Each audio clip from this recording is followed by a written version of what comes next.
कहता हूँ कि इस जंग में हिस्टोरिकली दो चीजें हुई हैं जो पहले कभी नहीं हुई, जो हमें ये बताती हैं कि कोर्स ऑफ इवेंट्स जब दुनिया के आहिस्ता आहिस्ता शिफ्ट होते हैं तो ये एक दो उसके पीछे मुहरक़ात सामने आए हैं। एक तो यह है कि ग्लोबल साउथ के एक मुल्क ने एक चैलेंज किया सुपर पावर को, उसके साथ लड़ाई की, एक मिनी सुपर पावर के साथ भी लड़ाई की और उनको ऑलमोस्ट घुटने टेकने पे मजबूर किया। ये आज तक नहीं हुआ हिस्ट्री में।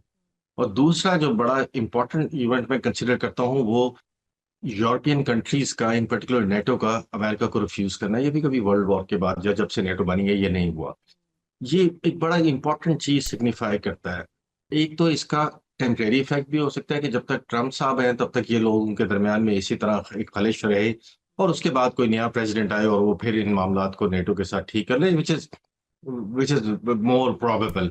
लेकिन जो एक रिफ्यूजल इन्होंने किया है और उसके विजा भी इन्होंने एनर्जी सिक्योरिटी को तरजीह दी है, बिकॉज इनके सामने और क्या है, विजा भी एनर्जी सिक्योरिटी है और कोई गल्फ का लव या ईरान का लव या कोई और चीज तो नहीं है। तो ये माइंड की जो शिफ्टिंग है और जो इन्होंने दिखाई है, क्योंकि इसको इंग्लैंड को तो, इंग्लैंड और ऑस्ट्रेलिया वो कंट्रीज हैं दो जो हर मौके पे, चाहे अमेरिका जायज हो या तरीके से कोई जंग लड़ो या नाजायज तरीके से, वैसे तो उसने हमेशा नाजायज तरीके से लड़ी, ये हमेशा उसके साथ खड़े हुए हैं। अभी इन दोनों ने रिफ्यूज किया है, अपार्ट फ्रॉम जो जर्मनी, फ्रांस और स्पेन पेन और इटली एग्जैक्टली। हैं। सो तो ये एक बहुत ही ज्यादा एक सिग्निफिकेंट चीज है जो हमें फौरन बता रही है। मतलब विड्रॉ तो हो ही रहा है।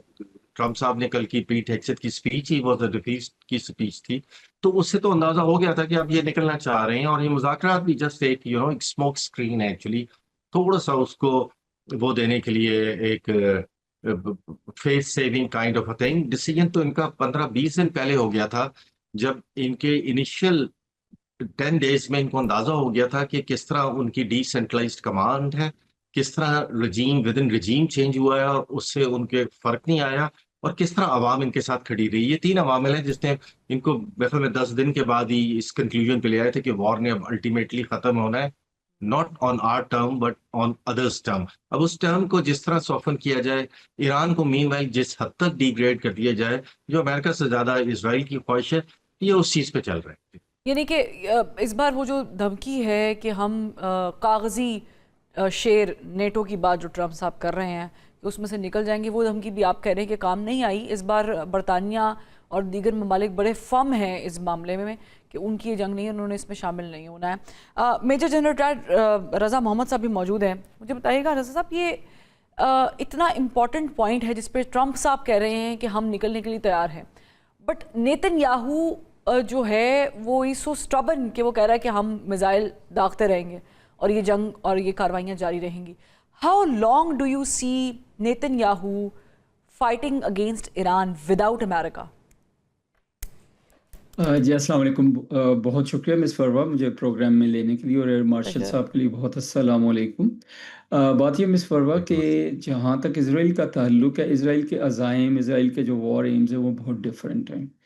और अभी फॉर्चुनेटली अनफॉर्चुनेटली अमेरिका उनको सपोर्ट कर रहा है, क्योंकि अगर आपको याद हो तो नेतन्याहू ने ये कहा था कि मेरी 40 साल जो ख्वाब है वो पूरा हुआ, that we wanted to attack Iran with the help of United states.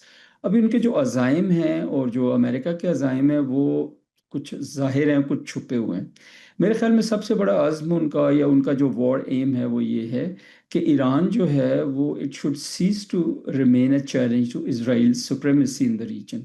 और वो एक ही सूरत में हो सकता है कि जब ईरान जो है उसको सफिशेंटली डिस्ट्रॉय कर दिया जाए, उसकी सारी कैपेबिलिटीज़, मिलिट्री, सिविल जो फैसिलिटीज़ हैं, जो उसकी फैक्ट्रीज़ हैं, जो उसके रोड्स हैं, अभी वो यूनिवर्सिटीज़ को टारगेट कर रहे हैं, उनकी फार्मेसीज़ को कर रहे हैं वगैरह वगैरह।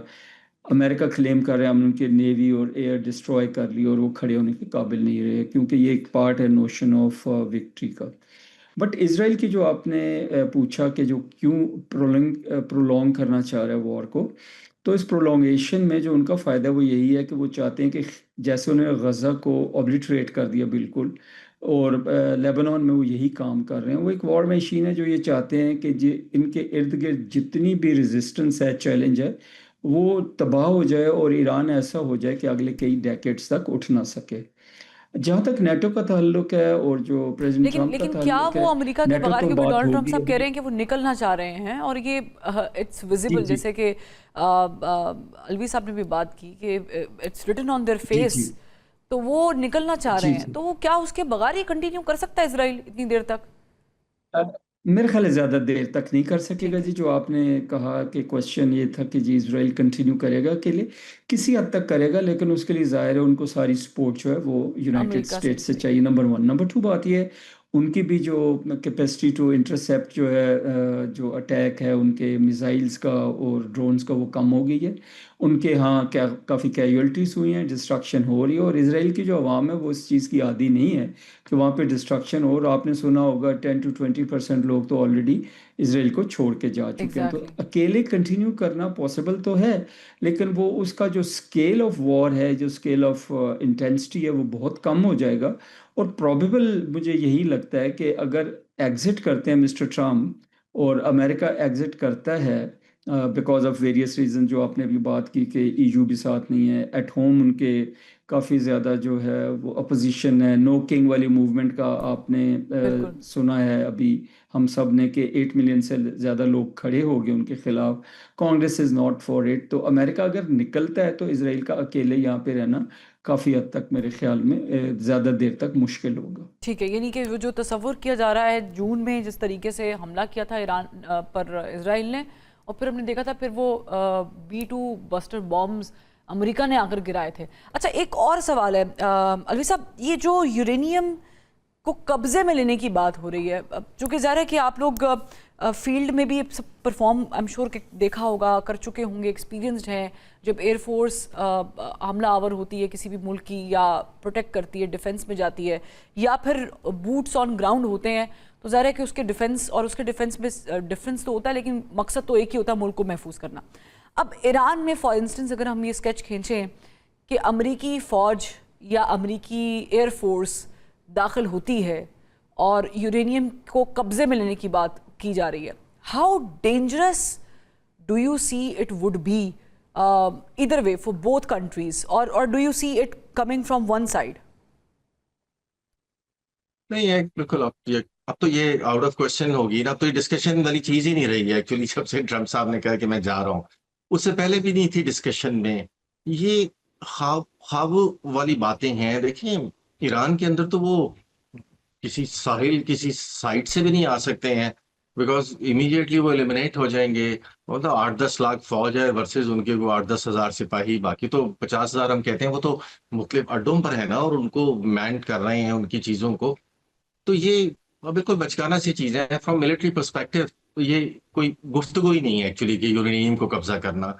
ये बस ऐसे ही वो एक चीज कर देते हैं आप नहीं वर्ल्ड एट समझते कि लार्ज, क्योंकि इराक के अंदर इन्वेड करते हुए, चले वहाँ तो पहाड़ी सिलसिला उनका बड़ा मजबूत है, लेकिन थ्रू कतर और UAE could be, it's just doubt, लेकिन क्या अमेरिका ये कायल नहीं कर सकता?